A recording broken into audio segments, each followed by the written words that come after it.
isa siyang roller coaster ride, ano? Kasi ang topic natin, lahat ng mga unanswered prayers about yung mga unanswered prayers ng mga tao sa Bible, no? And makikita natin, even si Jesus had his share of unanswered prayer. And ang maganda po doon is, kahit po hindi sumagot si Lord ng yes sa ating mga prayers, importante is ano yung sinasabi niya sa atin. Yung no ni Jesus, ang no ni God sa atin, is deeper than yung mga yes na gusto natin. Ako, I would rather take God's no than man's yes. And last week, na pag-usapan natin is all about disciple making. Tama po ba? Dahil last week po is D-group or win group Sunday. Sino po ba dito yung nakakain ng madami? Ano ba yung potato chips, no? Oo. Minsan kasi may mga nagpabilang, 'di ba? Kasi pinapabilang sa mga bago po dito, first time niyo pong maka-attend, every first Sunday of the month po kasi is a win group Sunday. Maganda po is maging member po tayo ng win group para makakatikim po tayo ng mga donut and potato chips. Hindi, joke lang, hindi naman yun yung purpose kung bakit nag-a-attend lahat, no? Pero maganda doon, minsan hindi nakaka-attend, ako po yung kumakain ng potato chips para lang po sa alam ng lahat, no? So, again, ang magiging series natin is entitled Weird. No? Pero bago po tayo pumunta sa ating series title, ba't tumatawa kayo? Ha? Ayan. So, makikita nyo po yung picture. No? Yan po yung, ako po dyan yung nakaputi. Ayan, pa-cool. No? What a cool guy. Ganun. No? Yan po yung picture ko. No? I think this was high school time. Naalala ko po nung high school time, syempre medyo wala pa tayong budget niyan. Pag nagkakayayaan yung mga kaklase, ewan ko, sino ba dito yung nagkaroon ng mga medyo mayayamang kaklase? No? Minsan nakakainis. Kasi kumakain sila sa mga mamahalin. And nung time na yon, syempre, baon natin, di naman ganun kalakihan. So, ang gagawin namin, pagkakain kami sa medyo mamahaling restaurant, KKB yun eh. No? Sabi ko, kasalanan mo, trumupa ka kasi sa mga yan. So, sabi ko, ay, teka, may titingnan lang akong mga libro. Pero sa totoo, pumupunta ako dun sa department store. Convenient, ay, ano ba yung bilihan ng mga chichirya? Yung parang, convenience store ba yon? Supermarket. Pumupunta ako sa supermarket, bumibili ako ng chichirya. Yun yung kinakain ko. Tapos pag dadating ako, pinapatagal ko, tapos na sila kumain. Ay, shucks, tapos na kayo kumain.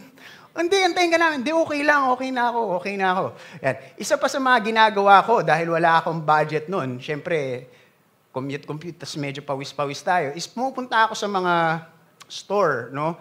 Tapos ginagamit ko yung mga tester nila, ginagawa kong pabango. Ayan. Sino dito yung mga gawa-gawa noon? No? Nung bata. No? Pero sino dito yung hanggang ngayon, ginagawa pa rin? Diyos ko, mahiya kayo. Ginagawa ko yun, no? And meron akong mga kaibigan, nung sinabi ko yung life hack na yun, it was really revolutionizing sa buhay nila na, oo nga, no? What a smart move. Tapos, bango to ito naman, next week, ito naman, no? Mga tester. Meron ba dito mga nag-work sa department store? Okay, so ginagawa ko po yun dati, no? Nakita kami ng sales lady. Sabi, sir, tester lang po yan. Ay, sorry. Okay. Pero sabi niya sa akin, ito yung isa sa mga pabangong ginamit ko po, ito. Basahin nyo nga yan. Ano? Wired. Wired, di ba? Wired, no?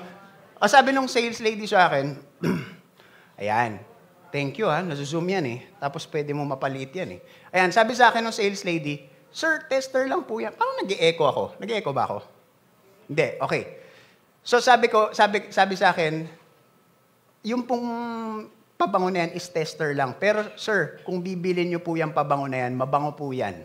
Mabango po yung weird. Sabi niya sa akin. Ayan. Sabi ko, weird? Weird? You're so weird. Ayan. Kaya yun po ang title ng ating series for today. Ayan.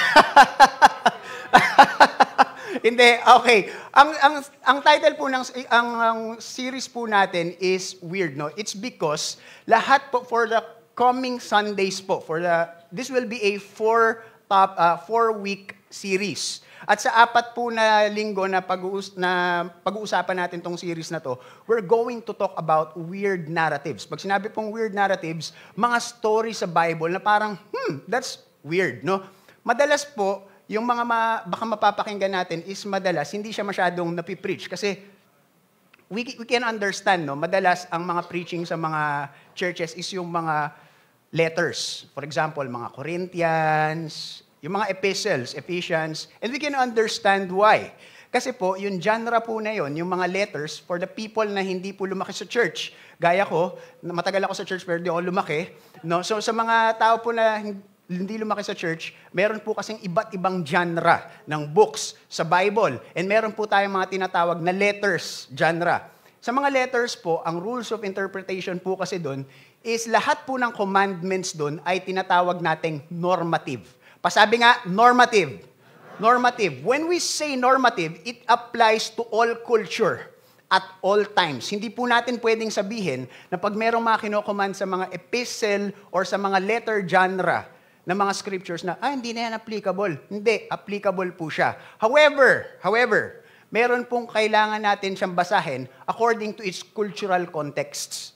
However, yung mga madalas po, yung mga commands po doon, ang mga sinasabi po doon ay mas lesser na po siyang diniderive. May mga diniderive pa rin, pero unlike po kasi yung mga stories sa Bible, ang nangyayari po talaga dyan is open interpretation. Ang problema, pag open interpretation, mas mataas ang tendency na ma-misinterpret. Kaya ang importante, every time we're going to preach a narrative or a story, kailangan mag-stick tayo dun sa theme ng author. Okay? So ngayon po, yung mga pag-aaralan po nating mga topics for these coming Sundays, they are going to talk about principles in life. Iba't ibang story siya na isa din po sa mga burden namin is ma-familiarize po ang congregation natin sa scriptures. Kasi meron ako dating na-experience na ang tagal ko nang nasa church, yung time na yun, kasi naging challenge po namin, syempre as a pastor, kailangan nabasa mo yung Bible cover to cover, no? Mula dun sa maps hanggang sa maps, no? So, isa sa mga naging challenge sa akin nung hindi ko pa siya natatapos ng cover to cover, meron akong nakausap na nag-backslide or nag-turn away sa faith. Tapos sinabi niya sa akin, ba't hindi, kung totoo yung Bible, bakit sinasabi na ganito si God, blah blah blah ganyan. Tapos sabi ko, saan yung story na yan? Hindi ko alam, napahiya ako. So maganda din sa atin is maging familiarized din tayo sa mga stories in the Bible. So our topic will be coming from 1 Kings. No? So basahin nga po natin ito. 1, 2, 3, go! Spiritual and moral decay leads to destruction. Kung magkakaroon po ng theme, no? Ang 1 Kings is that spiritual and moral decay leads to destruction.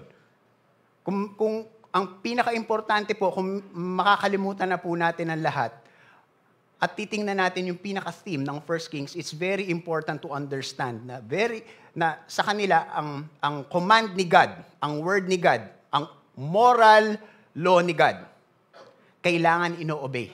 At pag hindi sila nag-obey doon, magkakaroon ng destruction, moral decay. So, yun ang kung merong pinakamagiging tema ang 1 Kings, yun. At ang key verses niya is makikita natin sa 1 Kings chapter 9, 3-13, and 1 Kings 11, 11-13. So if you're curious kung ano yung mga sinasabi doon, maganda mabasa nyo rin at home.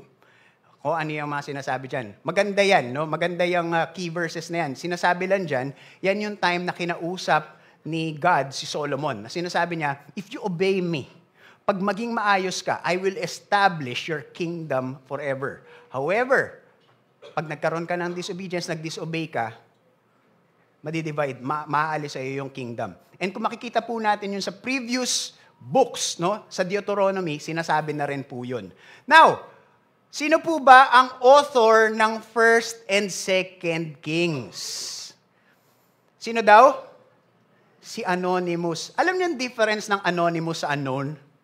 Meron pong mga passages na the author is unknown. Meron ding mga passages the author is anonymous. Sabi ko, may difference ba yun? Alam niyo kung anong difference nun?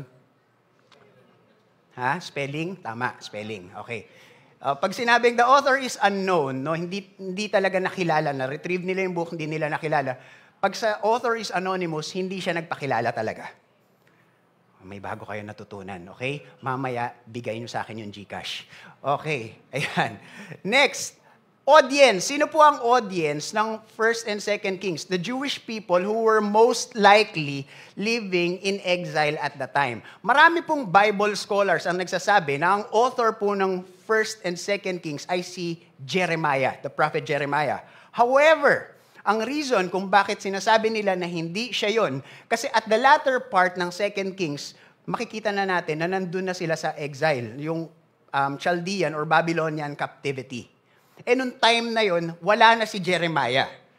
Yun yung reason going against bakit si Jeremiah ay hindi siya yung likely the author of 1st and 2nd Kings. Now, the aim of this book is so that those living under the judgment of exile could learn from the judgments upon evil kings. Noong time po kasi na to, nagtataka yung mga tao, Lord, kilala namin si Yahweh, nasabi sa amin si Yahweh, pero bakit nandito kami?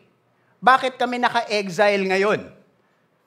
So, ginawa itong kings, kinumpile to, sinulat to, so that maiintindihan ng mga tao, people of God, na under exile, kung saan ang galing, kung ba't sila nagkaganon. It is because of their continuous disobedience kay God. Always remember, ang Diyos, meron siyang pinapagawa sa atin. Pero pag matigas talaga ang ulo, gustong-gusto mo talaga dyan, the Lord will step out of the way and let you have your way. Yun ang nakakatakot na mangyari. At yun po ang nangyari sa nation of Israel. At kung meron po tayong kailangan maintindihan dito sa passage na to, is basahin natin sabay-sabay. 1, 2, 3, go!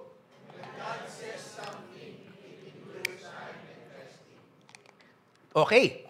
When God says something, it endures time and testing. Pag may sinasabi ang Diyos, it will come through. Lord, parang imposible yan mangyayari yun. The Lord will make His command complete in us. Pero kailangan nating mag-obey. Now, magsa-start na po tayo sa ating passage. Babasahin po natin sabay-sabay, verse 11. 1, 2, 3, go! Old prophet.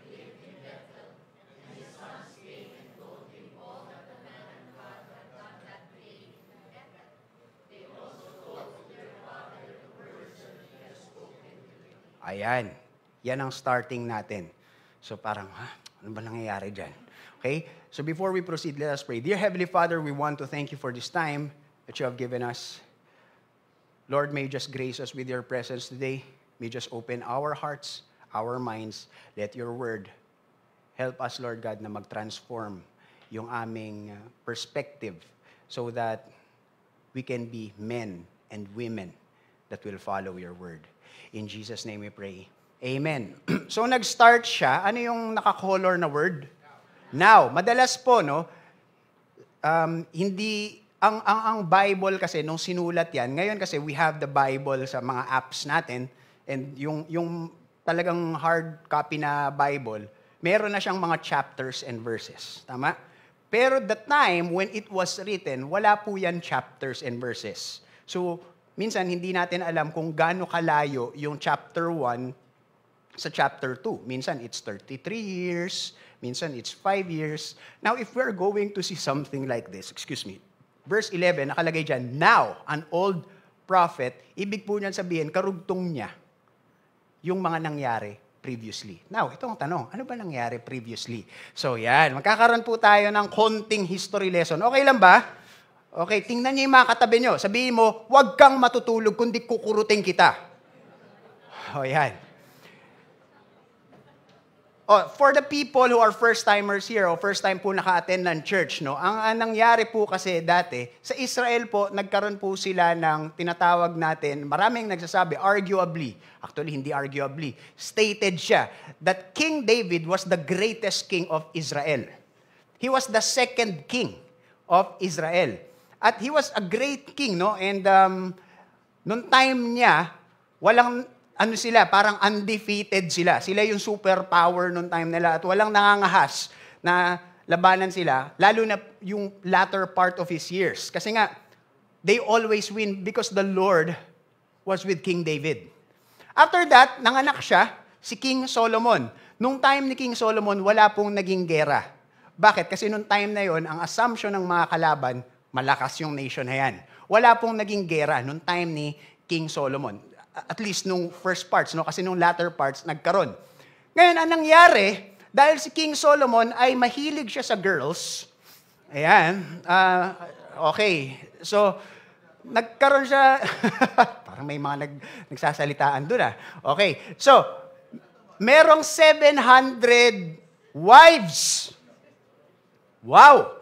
And 300 concubines. Ano yung concubines sa Tagalog? Oo, akala ko dati porcupine yun, yung madaming patusok. No? So, 700 wives and 300 porcupines. Sabi ko dati, akala ko. No? So, ang nangyari, dahil napunta siya sa mga relationships na magkakaiba ng pananampalataya sa kanya. Yan. Okay. Ano nangyari? Na-adapt niya yung culture. Na-adapt niya yung conviction. At it was King Solomon's moral decay. What happened next is he turned away from the Lord. Ito ang ironic dyan, no? King Solomon supposedly was the wisest king who has ever lived. Ang dami talagang naloloko sa love, no? Pero mas maraming naloloko sa math. Okay, so ano nangyari? Ang nangyari po is si King Rehoboam, yung anak niya, si God, nagsabi siya kay King Solomon, because you have disobeyed me. Yan po yun. Isa po yan sa key theme nung key verses ng 1 Kings. Madidivide yung kingdom. Pero ito yung sinabi ni God sa kanya, pero because of your father's faithfulness, I will not do it in your lifetime. Yun ang nangyari, no? So, ang nangyari, ang nagmana ng divided kingdom is si King Rehoboam. Now, sino si Jeroboam? Si Jeroboam ay isa sa mga tauhan ni King Solomon, isa siya sa workers. Pero nung time na nagkaroon na ng downfall, merong prophet, si Prophet Ahijah, nag-prophesy siya kay Jeroboam, who is not an Israelite. At sinabi niya, ibibigay ko sa iyo yung 10 tribes of Israel for you to lead. And if you obey the Lord, your kingdom will be established forever. Pero ano nangyari? No? Parehas si King Jeroboam at si King Rehoboam ay naging pasaway. So ang Israel, yan po yung 10 tribes, at yung tribe of Judah, kasama yung tribe of Benjamin, sila po yung naging southern kingdom. So, ano nangyari? Dahil si King Jeroboam, pasaway siyang hari, pag-uusapan natin yung mga details nito sa mga susunod na series. Okay, meron, so hindi ko na i-spoil yun. However, to make the long story short, si King Jeroboam ay gumawa po siya ng mga altar para sa mga Diyos-Diyosan. At dahil doon, may pinadalang propeta ang Diyos. At pinadala sa kanya at sabi, may prophecy ako sa iyo na merong dadating na si King Josiah. At pag dumating si King Josiah, ibabalik niya yung spirit of worship sa Israel. At isa pang prophecy, bubuwagin ng Diyos lahat ng mga altar na pinagawa mo. Naggalit si King Jeroboam dun sa prophet na yon. Aba, hindi mo ba alam kung sino ko? propeta ka lang, ako ang hari. Dakpin siya. So ano nangyari? Pag ganun niya, alam niyo po kung ano nangyari? Hindi niya na maibalik yung kamay niya. Natatawa kayo, hindi ako nagpapatawa. This is a true story. Nasa Bible to. Dakpin siya. Tapos hindi siya hindi siya makabalik. Imagine mo, uuwi ka sa asawa mo, no? Pasok ka na. Pasok ka pag ano, no? Ang hirap, tapos magpupush up ka, di ba? Nakaganon lang siya. Hindi niya maibaba yung kamay niya. Until nangyari yung prophecy ng prophet na nasira nga yung altar. At nung nakita yun ni King Jeroboam, sabi ni King Jeroboam, ipag-pray mo naman ako. Akala ng mga tao may beke ako sa kilikili. No? So pag-pray mo na maibalik sa akin yung kamay ko. So pinag-pray siya ng prophet, nung young prophet, at bumalik yung kanyang condition. And after that, sabi niya dun sa prophet, halika, pumunta ka sa amin, papakainin kita, and bibigyan kita ng reward. Now, mababasa natin dito, ayan, yan yun sinasabi ni King Jeroboam. He said to Jeroboam, sabi nung prophet, after sabihin yun ni King Jeroboam, in-invite siya, no? Yan. Ayan. So, nung in-invite yung prophet ni King Jeroboam, sabi, he said to Jeroboam, take for yourself 10 pieces, for thus says the Lord. Ay, sorry, hindi pala yan. Ayan. The man of God said to King, if you give me half your house, I will not go in with you, and I will not eat bread or drink water in this place. Hindi niya pinaunlakan, hindi siya pumayag. Bakit? For so it was commanded me by the word of the Lord, saying, you shall neither eat bread, nor drink water, nor return by the way that you came. Grabe, no? Okay. Mamaya makikita natin kung... Sabi kasi, hindi ako pwedeng kumain o uminom ng tubig hanggat yung parang pagpunta niya doon sa duration ng pagpunta niya at pagsabi niya ng word ni Lord kay Jeroboam, hindi siya pwedeng kumain, sabi ng propeta, at uminom ng tubig. Tapos pagbabalik siya, hindi siya pwede dumaan ng same route. So parang kunyari sa Waze, bawal na dun sa same na daan, kailangan ibang daan. Kasi yun yung command sa kanya ni Lord. So he went another way and did not return by the way that he came to Bethel. Now, ito na. Okay na, naintindihan na natin yung context. Babalik na tayo dun sa story natin.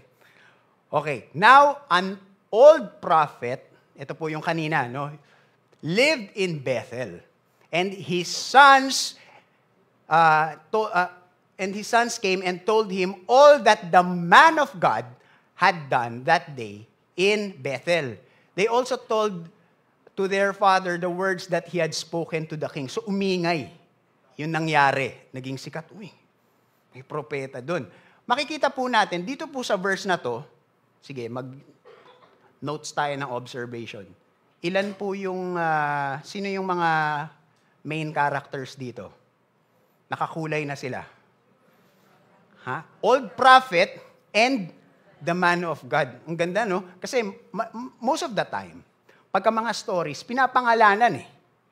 Pero dito, for this particular story, for this particular narrative, hindi po pinangalanan yung mga characters. Ang isa lang ay si old prophet, tapos yung isa, si man of God. Wow! Diba? Sino po dito yung, kunyari, di ba meron tayong mga description? Kilala mo ba si Paul Eguia? Sino yun? Si Paul Eguia yung maliit. Hindi, meron tayong mga sinasabi. Di ba? Meron tayong mga sinasabi para, siya. Hindi ko na tatanong kung ano yung sinasabi, sa tingin yung sinasabi sa inyo. Okay? Pero ang ganda dito, sino yun? Yung man of God. Ang tindi, no? Talagang man of God ka. Kung yun yung pangalan mo. So sinabi nila, nakwento nila sa daddy nila, uy, may propeta no, na nag-prophesy against kay King Jeroboam. Kasi King Jeroboam nakaganon, no? Ilang araw siya, ayan, nakaganon. So ngayon, anong nangyari? Their father said to them, which way did he go? Saan siya nagpunta? And his son showed him the way that the man of God who came from Judah had gone. Tagasan daw yung man of God? Yun. Attentive, hindi na inaantok. Okay, bibigyan ko lang po kayo ng konting background. Always remember, whenever we are reading the Bible, it is very important to take note of the places. Very important. Malaking part po yan ng story. Now, dito, makikita natin, ito po yung Bethel. Taga dyan yung prophet, yung older, the old prophet. Pero, yung man of God, taga saan? Taga dito. Ngayon po, pagpupuntahan natin yan, by car, by vehicle, kunyari mag-grab, siguro mabilis yung biyahe. That time, before, wala pa pong Grab. Paano po nagta-travel yung mga tao? Walking or camel or donkey. So, imagine nyo, ang command doon sa man of God from Judah, ano daw? Pag pumunta ka doon, huwag kang kakain, huwag kang iinom ng tubig. At pagbabalik ka, huwag yung same route na pinuntahan mo. Kailangan iba. So imagine, kunyari, it is approximately 11 kilometers. Sabihin na natin, ang mga 11 kilometers mula siguro, approximately mula dito hanggang Loton. Nilalakad. So imagine mo, no? Hindi ko alam kung gaano katagal maglakad. Pero pag nagpa-fun run ka, baka mas mabilis. Pero imagine nyo, pagpunta niya doon, hanggang sa pabalik niya, bawal siyang kumain at uminom ng tubig. Maraming mga Christians, pagka ginawa yun, magagalit. Okay. Tapos, bawal siyang dumaan same way. Itong question. The old prophet was from where? Ba't kailangan pa tumawag ni God ng prophet ng taga-malayo? At hindi na lang yung prophet na yun ang ginamit niya kausapin. That's very interesting. Kaya very important yung ating observation, interpretation, and application. Bakit nga ba hindi, mas malapit yung Bethel Ba't hindi na lang siya yung prophet na ginamit? One of the hypotheses na meron is, he was like, the old prophet was like a retired prophet. Ibig sabihin, because he was in the vicinity or in the proximity of a sinful culture. He was corrupted, possibly ganun. No? Or may pinapasabi sa kanya si God, pero hindi niya sinabi dahil natatakot siya. Di natin alam, no? But what we do know, God had to use a prophet na mas malayo para magsabi ng message doon. Ang tanong, nasa propeta ka ng Diyos, living in sin yung culture mo, bakit wala kang sinasabi? Kung nagsabi ka na, bakit nandun ka pa din? Nasasabi naman yan, di ba, sa Proverbs? Ano yun? Bad company corrupts good character. Marami po akong kakilala, no? Just because they're in a bad company or bad community, napahamak sila. So that is a very interesting thought. Now, verse 13, sabi dyan, and he said to his sons, saddle the donkey for me. So they saddled the donkey for him, and he mounted it. And he went after the man of God. Hinahanap niya, ayos nga yung donkey ko. Okay. Tapos punta siya. He went after the man of God and found him sitting under an oak. siguro nagpapahangin or nagpapalilim. So yung old prophet, sabi niya dun sa man of God, "Are you the man of God?" Yun ang name niya talaga no? "Who came from Judah?" Sabi niya, "Yes, I am." So sabi ng prophet, and said to him, "Come home with me and eat bread." O anong sinabi? Anong sinabi sa kanya? Paulit-ulit tayo doon. Bawal. Diba? Ano kayang nangyari sa susunod? No? Gusto nyo malaman? Next week, sasabihin natin. Okay, hindi, joke lang. sabi sa verse 16, "And he said, I may not return with you." Sinabi niya yung same na sinabi niya kay King Jeroboam, kahit nga ibigay mo yung kalahati ng kingdom mo eh.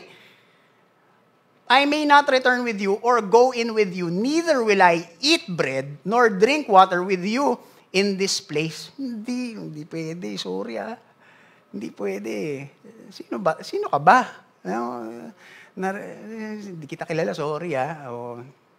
Bawal daw kasi, sabi sa akin ni God. "For it was said to me by the word of the Lord, you shall neither eat bread nor drink water there, nor return by the way you came." Yun lang naman yung sinabi ni Lord. Mahirap ba yun? Siguro mahirap kasi nga pagod. Mahirap. Now, ito. Ano nangyari sunod? Yan. "And he said to him," sabi nung older prophet, "Ay, bro, sino ka ba? I am also a prophet." Uy! "And an angel spoke to me." Patay na. "By the word of the Lord, saying, bring him back with you into your house, that he may eat bread and drink water." Ano sunod na sinasabi? Oh no! Oh no! Naka-experience na kayo ng mga ganon? No? May sinabi sa inyo si Lord. Tapos may lalapit sa inyo. May pinapasabi si Lord. Yan na. Tapos yung sinasabi niya sa'yo, iba. Sa sinasabi ni Lord, di ba? Alam mo, brother, sabi ni Lord, i-bless mo daw ako. Hindi prophet yun. Ang tawag doon, profit. Okay? Mag-ingat tayo sa gano'n, no? Lalo na pag tayo, nakikinig naman tayo sa Lord, parang, "Lord, ano ba yung will mo? Sabihin mo sa akin yung will mo." Sasabihin ni Lord, di ko sasabihin sa'yo, "Lord, sige na, please, gusto ko malaman yung will mo. I'm seeking you with all my..." Meron akong gagamiting tao na hindi mo kilala para sabihin sa'yo. Nakakatawa siya, pero nangyayari siya. Right? Tapos ano sinabi niya dyan? An angel. Ingat tayo dun sa mga angel. No? Ito pag sinabihan kayo... O nga pala, si ate, ano pala. Ito, pag ingat din tayo, no? Uy, may parang pinapasabi sa akin yung angel. Tandaan nyo si Lucifer, angel. Hindi, pero hindi ikaw yun, syempre. Oo. Ayan. So sabi dyan, as angel, but he lied to him. Ano kaya nangyari kasunod? Ano sa tingin nyo? Sumama kaya siya? Abangan. So he went back with him and ate bread in his house and drank water.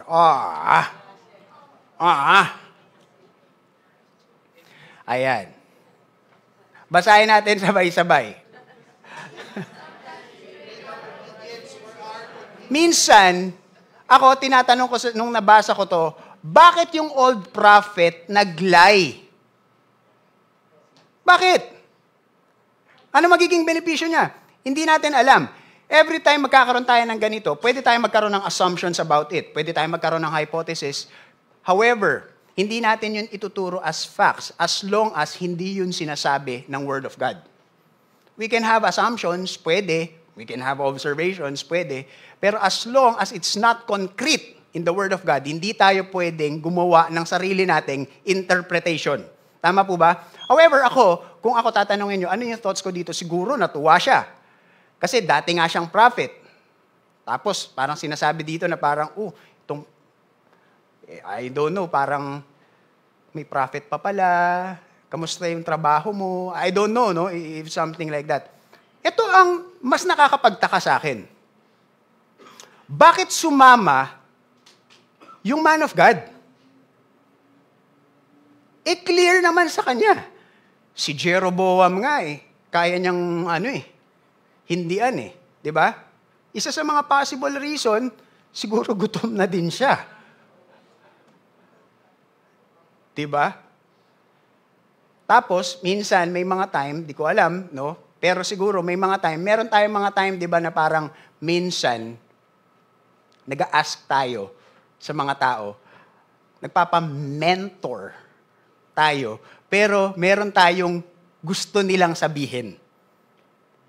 Di ba? Tapos, maraming nagsabi, no? Nagtanong ka sa 5 mentors. 4 dun sinabi, huwag mong gawin. Tapos yung isa, sinabi, gawin mo. Confirmation ni Lord.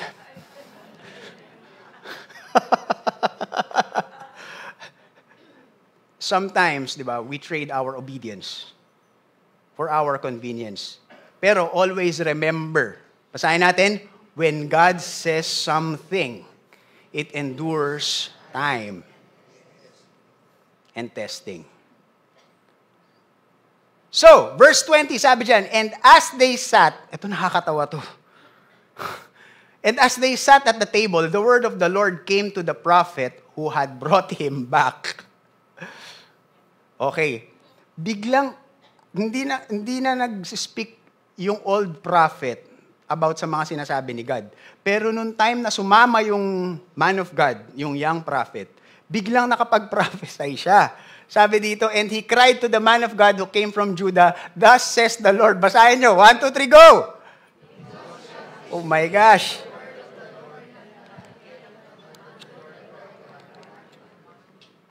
Tuloy.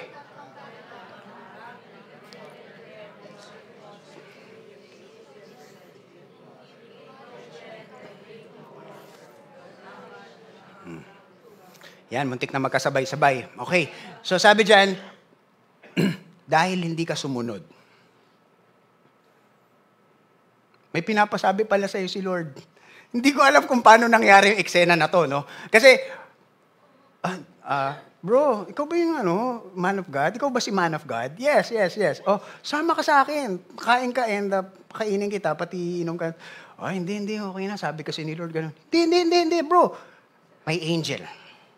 Okay? May angel. Umausap sa akin. Pwede daw. Oh, yes! Pagpunta doon, habang kumakain, biglang sabi, ay, bro, may pinapasabi pala si God. Ano yun? Dahil daw di ka sumunod. Hindi ko alam paano nangyari to eksena na to. Pero kunyari ako yung young prophet, babatukan mo no? Parang, nakakainis ka, biglang hindi. No? Di ba may mga ganyan tayo, no? Sabi, sinabi ni God siya daw. Tapos biglang after ilang years, hiwalay sila. Hallelujah, God, no? Parang, di ba? Nagugulat si God. Nakulo. Sabi ni Lord, anak, yan. Sige, yan yung calling. Diyan ka sa church. Biglang, hindi na. Biglang, sinasabi, hindi. Sabi ni Lord, ibang season na. Wow. No? Tapos si Lord sorry, nak, di ko nakita Di kasi ako omniscient Hindi ko na-predict, anak, na may hirapan ka pala dyan. Baguhin natin, no? Nakakainis lang to, no? Biglang, may pinapasabi pala si Lord. No? Pero siguro this time, totoo na to. Ang hirap Minsan sabi ni God, ito. Tapos biglang same God, yung magsasabi na hindi na pala. Sino yung...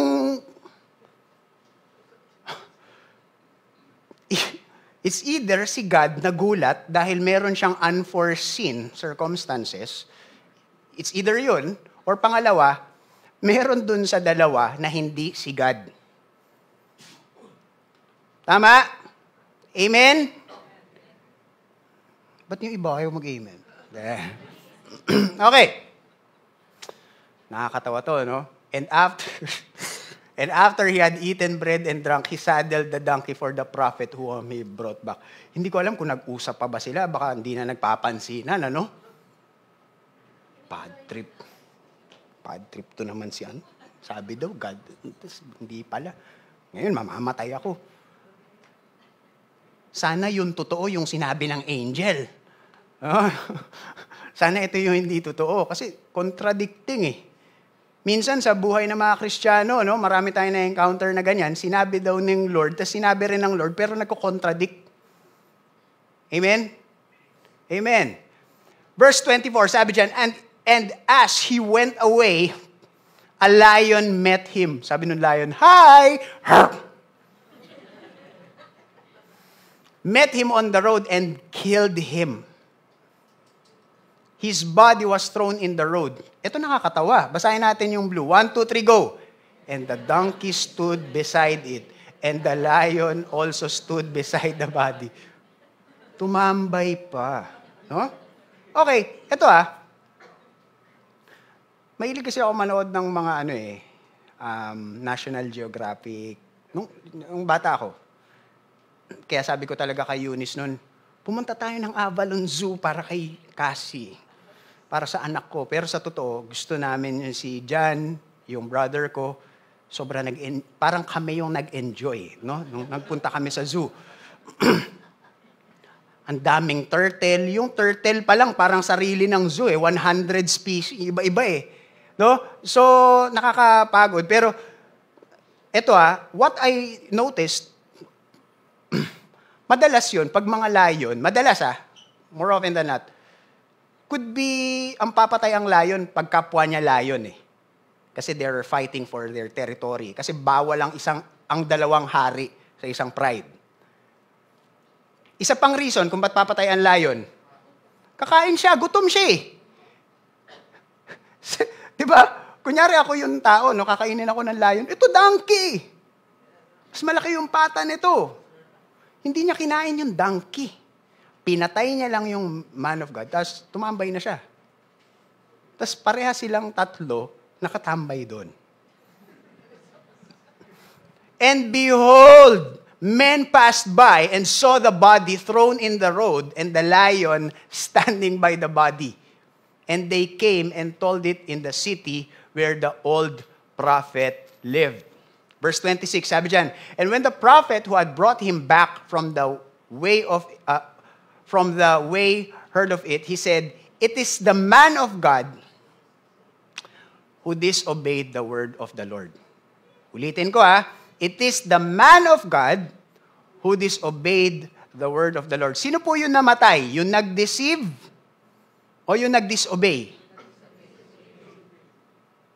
Exactly. Church, leaders, pag may sinasabi sa inyo si Lord, hindi kasalanan ng nag-deceive. You are accountable. Lagi po namin yan sinasabi sa pastoral meeting. Pag may pinapagawa ang Diyos sa atin, wala akong pakialam. Kahit sinong Poncio Pilato, na leader dito sa church ang magsasabi na, hindi dapat. Dahil, ang magiging accountable ay yung binigyan ng word ni Lord.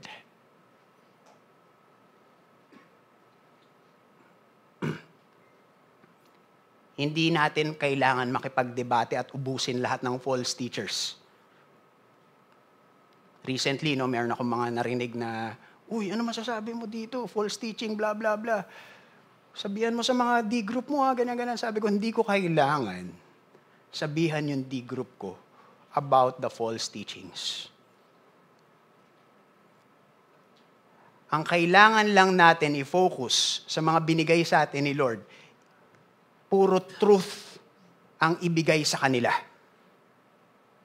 Because pagbabad ang tao sa truth, he will discern yung mga bagay na hindi of the Lord. Hindi ko kailangan bantayan lahat ng, tapakita nga ng Spotify, playlist mo, ano yan, false teacher yan. Ano yung pinapanood mo, demonic yan, satanic yan. Hindi ko kailangan yun gawin. Ang responsibility natin, as men of God, as leaders of the church, is to make sure na walang kakainin ang flock natin kundi Word of God. Uncompromised Word of God. The truth. At dahil familiar sila sa truth, they will be able to discern. Wala po sa amin ang naloko dun. Except lang hindi, joke, wala. Pangalanan na naman ako eh. Okay, sorry, ang hilig ko talaga mambuli, Lord, baguhin mo na ako. Ayan, so, sabi dyan, no, it is the man of God who disobeyed the word of the Lord. Therefore, the Lord has given him, not me, him, to the lion, which has torn him and killed him, according to the word that the Lord spoke to him. Verse 27, and he said to his sons, sige nga, pakiayos ulit yung donkey. And they saddled it. And he went and found his body thrown in the road. Ito na naman tayo. And the donkey and the lion standing beside the body. Nasaan yung katawan? Basta kung nasan may nakatambay na donkey and lion na magkatabi. Yun yung ano niya, di ba? Saan yung church nyo? Basta yung malapit sa landmark. Yun. Ano yung landmark dun? Basta may donkey, pati lion magkaakabayan dun. Ito yun. Kita niya. Ayan, sabi, the lion had not eaten the body or torn the donkey. So, anong ginawa niya? And the prophet took up the body of the man of God and laid it on the donkey and brought it back to the city to mourn and to bury him. Umiyak siya, malamang, kasalanan mo eh. Hindi pala kasalanan niya, no? Oo. Hindi kasi pwede yun, di ba? Kunyari sa korte, di ba? Kunyari, gumawa ka ng sexual harassment. Ang sexy kasi ng suot eh. Oh, okay, sige, hindi ka nakakasuot. Ganun ba yun? Sa society natin, madalas laging may something to blame. Diba? Uy, depressed kasi ako eh. Siya kasi, yung mga magulang ko kasi. Always something to blame.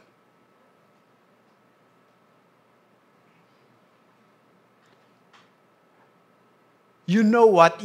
We can blame everyone and everything. But at the end of the day, ang sisingilin is tayo. We can justify and make excuses all we want. But the consequence will remain. Remember that. Verse 30, and he laid the body in his own grave, and they mourned over him, saying, anong sinabi niya? Alas, my brother. So nalaman natin ngayon, yun yung pangalan niya, Alas. Hindi, joke lang. Uy, wag niyong ikat at ilagay ito sa TikTok, ha? False teaching yun. Ayan. Umiyak siya, no? And sinabi niya, after he had buried him, he said to his sons, when I die, bury me in the grave in which the man of God is buried. Lay my bones beside his bones.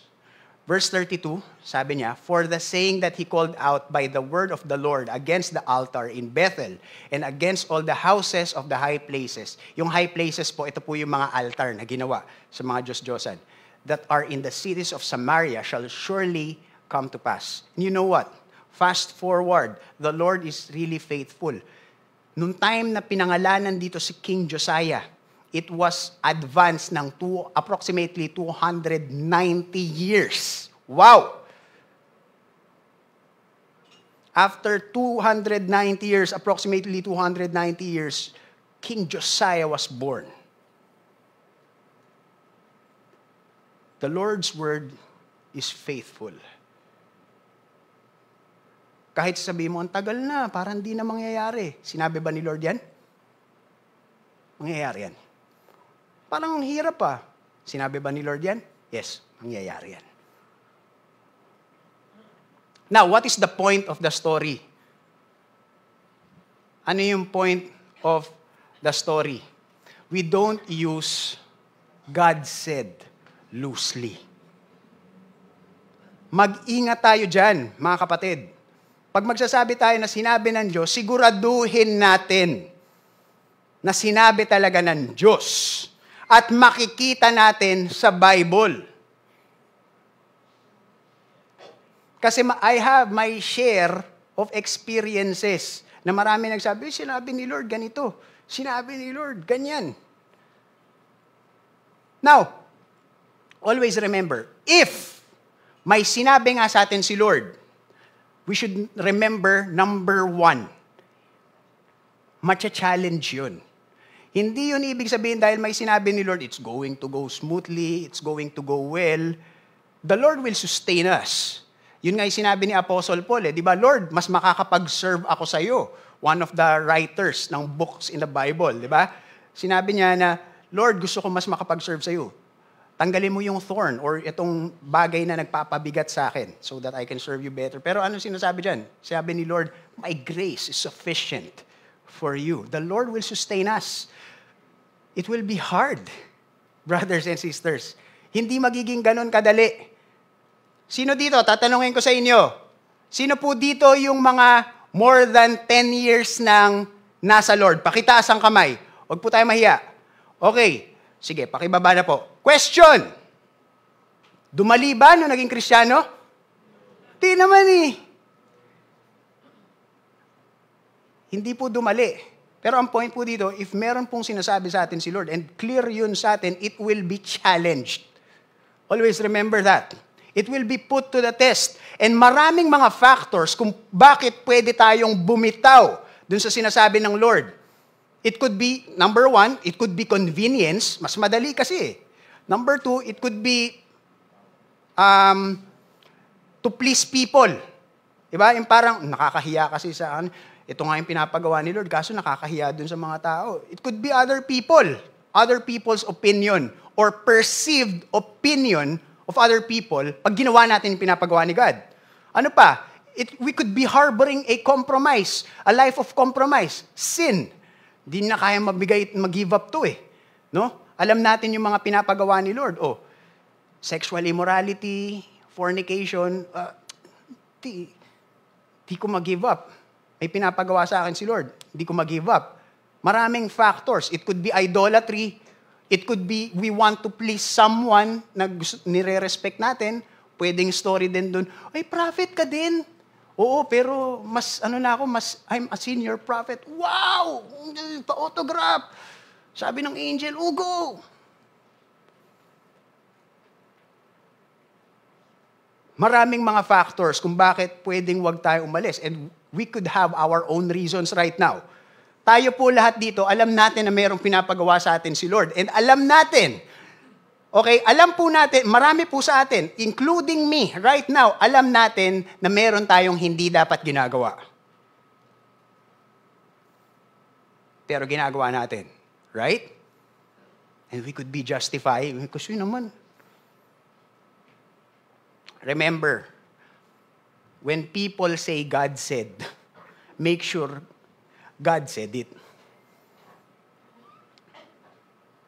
Now, hindi ko po inaalis, no? Meron din po akong mga experiences na merong sinabi sa kanila si Lord, pinapasabi sa akin. And totoo. Kasi nagko-confirm sa sinasabi din ni Lord sa akin. And nasa Bible siya. Meron pong ganun. Pero mas maraming hindi. Mag-ingat po tayo doon. When God said, when people say God said, make sure God said, really said it. Meron akong kakilala, no? Sinasabi, mag-disciple ka na. Hindi, nahintay ko pa si Lord eh. Bro, nasa Bible, baka tuklawin ka. Di ba? Naantay ko pa yung word ni God, kung magdi-disciple ako eh. Nasabi na 2,000 years ago. Baka kailangan mo lang magbasa ng Bible. Meron pa, ano pa? Alam mo, sinasabi ni Lord talaga, Pastor, sinasabi ni Lord, siya talaga yung babaeng para sa akin eh. Pero may asawa ka na eh. Di ba? Hindi, sinasabi talaga ni Lord eh. Hindi pwede, hindi pwede yung sinasabi ni Lord, kinakalaban yung word of God. Okay. Siguro pwede mong lokohin yung iba. Pero wag ako. Di ba? Wag yung mga leaders. And eto sa mga bata dito na dinidisciple, tapos ganyan, alam mo, sinasabi ni Lord siya talaga eh. Saan siya nag-church? Hindi pa siya nasa Lord eh. Pero sinasabi, kasi gusto nga din sharean, kasi di ba, go and make disciples. Wag ako, di ba? Yung ginaganon ka pa, ako, sabihin ko sa kanya, sabihin mo na lang sabi mo. Di ba? Wag mo nang gamitin, wag mo nang idamay si Lord. Sabihin mo sa katabi mo, wag mo nang idamay si Lord. Okay? Uy, sabi ni Lord, bigyan mo daw ako ng Christmas gift, wag mo nang idamay si Lord. Pero sa atin kasi, mas gusto natin idamay si Lord eh. Bakit? Para wala na masyadong kwento. Nangyayari yan pag meron tayong gagawing something na decision na alam natin, i-criticize. Di ba? Talaga, ba't hindi, sabi ni Lord eh. Okay. Para wala na away. Sa mga bata dito, nagagamit ng ganon, siguraduhin nyo. Yung mga iba nyong mga leader, alam nila kung ginugood time nyo lang sila. Kasi sinabi na rin nila yun sa mga leader nila. Yun yung time na binasa ko yung mga test paper ko, yung gumawa ko ng essay, nagtataka ako dati bakit ang baba. Ang ganda ng pagkaka-English ko. The derivative of the blah blah, ganyan, the positive and the ionics. Pero nung binasa ko ngayon, alam ko, kung teacher ako, niloloko ko nito. Di ba? Ganon din po sa atin. Pwede nating lokohin. Minsan ganon eh. Hindi sinasabi din talaga ni Lord eh, pero hindi natin kinukonvince yung tao eh. Kinukonvince natin yung sarili natin. Kasi kahit tayo, hindi tayo convinced. Now, paano natin malalaman kung sinasabi talaga ni God? Una, nasa Bible. Basic.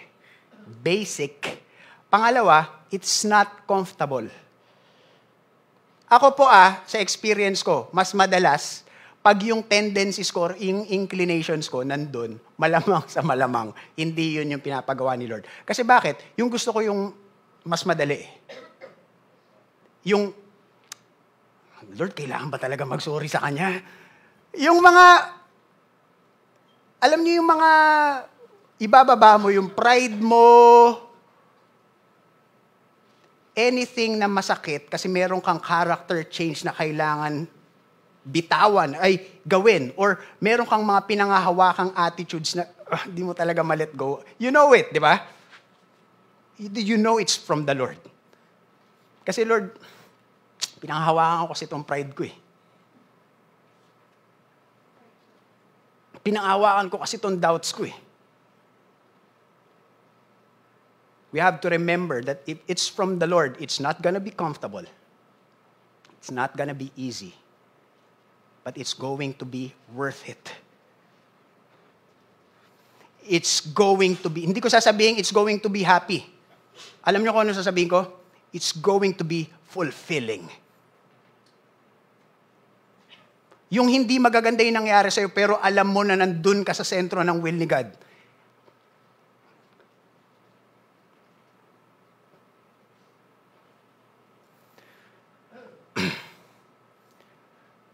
Iba yung kumpiyansa mo.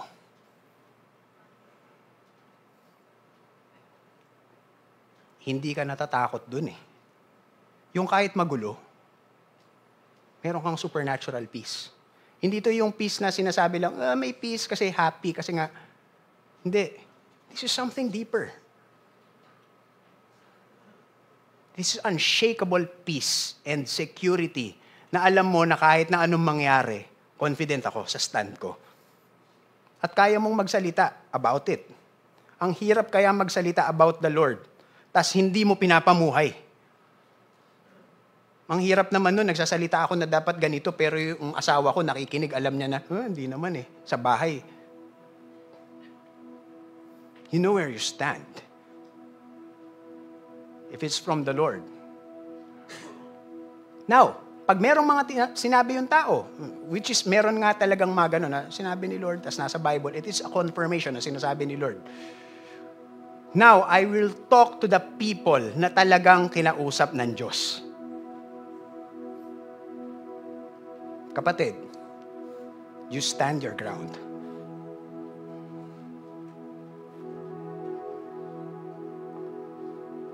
Kung clear sa'yo na may pinapagawa sa'yo si Lord at minsan parang sobrang mahirap, huwag kang bumitaw. Kasi hindi ka mag-isa. Kasama mo si Lord at kasama mo kami. Kasama natin yung isa't isa. Lord, ang hirap eh. Gusto ko na to eh. Na-harbor ko na tong sin na to. Na-harbor ko na tong compromise na to. Just do it one step at a time. If it's the Lord's way, He will provide a way. If it's God's will, it's God's bill. When God says something, it endures times and testing. Always remember that.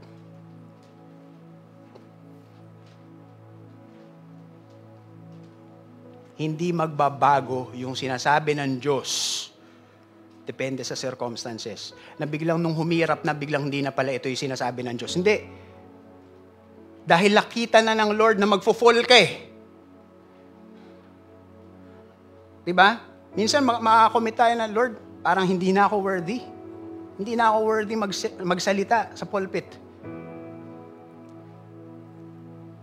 Sure ba talaga, Lord, na ako tinatawag mo dito? Nung tinawag ka ng Diyos, kapatid, kasama na yung downfall mo ron. Kasama na yung mga pagdadaanan nating hirap. And we can be confident in the sovereign knowledge of God na pag may pinagawa siya sa atin, He will see us through it.